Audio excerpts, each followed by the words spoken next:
નર્મદા જિલ્લાના Rajpipla collector office ખાતે વિશ્વ હિન્દુ પરિષદ, આરએસએસ અને બજરંગ દળ સમસ્ત હિન્દુ સંગઠનો દ્વારા દરેક સાધુ સંતો દ્વારા બાંગ્લાદેશમાં થઈ રહેલા હિન્દુઓ પર અત્યાચાર અને દેવસ્થાનો પર થઈ રહેલા આક્રમણના વિરુદ્ધમાં કલેક્ટર ઓફિસ રાજપીપળા ખાતે આવેદનપત્ર પાઠવીને રજૂઆત કરવામાં આવી।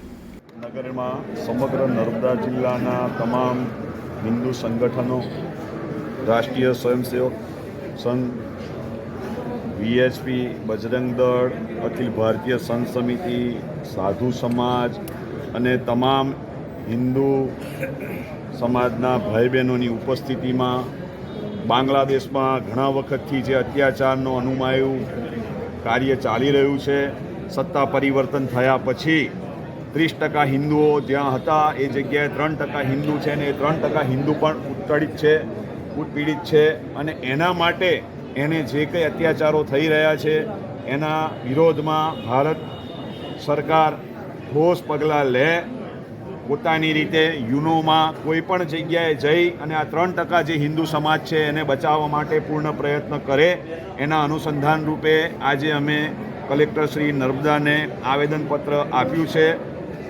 સાથે તમામ સાધુ સંતો અને તમામ હિન્દુ ભગીની સેનાઓના તમામ હોદ્દેદારો પણ ઉપસ્થિત છે।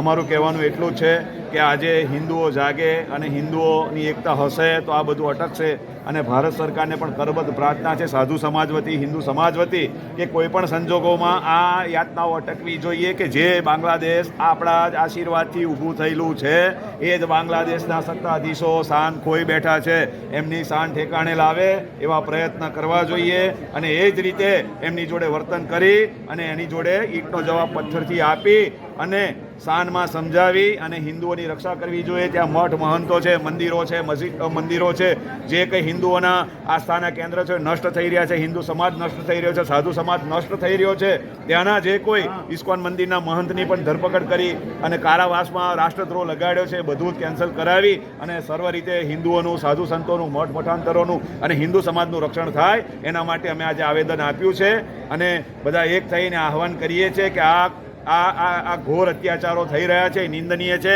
એને સખત શબ્દોમાં અત્યારે નર્મદા જિલ્લાનો તમામ હિન્દુ સમાજ, તમામ સંગઠનો, તમામ પાર્ટીઓ જે કોઈ હિન્દુઓ સાથે જોડાયેલા છે બધા જ સખત શબ્દોમાં વખોડી કાઢે છે અને આવેદનપત્ર અમે આપ્યું છે। સાથે સાથે હિન્દુઓને મારી એક ખાસ ભલામણ અને આહવાન છે કે હવે આપણે 2 મારા અને 2+2ની પરિભાષા ભૂલી જાઓ, 2+4 કરો, તમારી જનસંખ્યા વધશે તો તમે ટકશો, બાકી તમારા માટે જે બાંગ્લાદેશની પરિસ્થિતિ છે એ કાલે અહીં પણ આવીને ઊભી રહેશે। તમારી જનસંખ્યામાં વધારો કરો ને કરો અને આગળ આવો અને હિન્દુઓની એકતા માટે કામ કરો એવી મારી અભ્યર્થના અસ્તુ। ધન્યવાદ। સિદ્ધેશ્વર સ્વામી, રાજપીપળા, સ્વામિનારાયણ ગુરુકુળ। બાંગ્લાદેશમાં જે લઘુમતી સમાજ, જે હિન્દુ સમાજ છે એના પર જે અત્યાચારો થઈ રહ્યા છે એના વિરોધમાં ત્યાં બહેન દીકરીઓની કોઈ સુરક્ષા નથી, ઘરમાંથી પુરુષોને બહાર કાઢી નાખવામાં આવે છે, અત્યાચાર કરવામાં આવે છે, એમને ત્યાં ગોળીએ દેવામાં આવે છે અને બહેન દીકરીઓની લાશ પણ ત્યાં સુરક્ષિત નથી।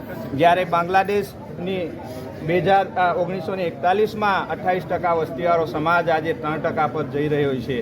આ સમાજને બચાવવા માટે ભારત સરકાર હોય કે યુનોની સરકાર હોય, આપણે સૌએ એક થઈ અને અવાજ ઉઠાવવો જોઈએ કે આ આપણા પાડોશી દેશ કે જેના નિર્માણ માટે ભારતે ખૂબ એવો પરિશ્રમ કર્યો હતો, ભારત સરકાર દ્વારા જેનું નિર્માણ થયું છે એવું કહીએ તો ખોટું નથી। તો આજે આ સરકાર, બાંગ્લાદેશની જે કાર્યકારી સરકાર છે એ ત્યાંના સમાજની, બહેન દીકરીઓની અને ત્યાંના લઘુમતી સમાજની રક્ષા કરે એની માટે ભારત સરકારે પણ યુનોમાં અવાજ ઉઠાવવો જોઈએ અને આવનારા સમયમાં ભારતમાં પણ આ પરિસ્થિતિ ન ઊભી થાય એની માટે અહીંના ધાર્મિક સંગઠનો હોય કે શિક્ષિત સમાજ હોય એમણે અવાજ ઉઠાવવો જોઈએ। આપણે સૌએ એક થવું જોઈએ, જાતપાતના ભેદભાવ વગર શિક્ષિત થવું જોઈએ અને આવનારા સમયમાં આપણે એક થઈશું તો જ સમાજનું રક્ષણ થશે। નિલેશ વસાવા, આચાર્ય સંઘ પ્રમુખ।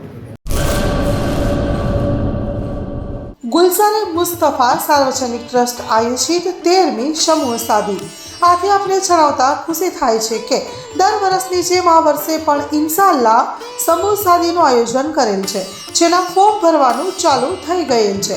સમૂહ સાદીના ફોર્મ છેલ્લે તારીખ 10/12/2024 સુધી સ્વીકારવામાં આવશે। સમૂહ સાથે ઇન્શાલ્લાહ તારીખ 19/1/2025 રવિવારે યોજવામાં આવશે. ફોર્મ મેળવવા સંપર્ક કરો Haji Mohammad Rafiq Jusab Baloch, Bharat laundry, Jat tea house સામે, મોટા પીર રોડ, સંજોગનગર, ભુજ, કચ્છ.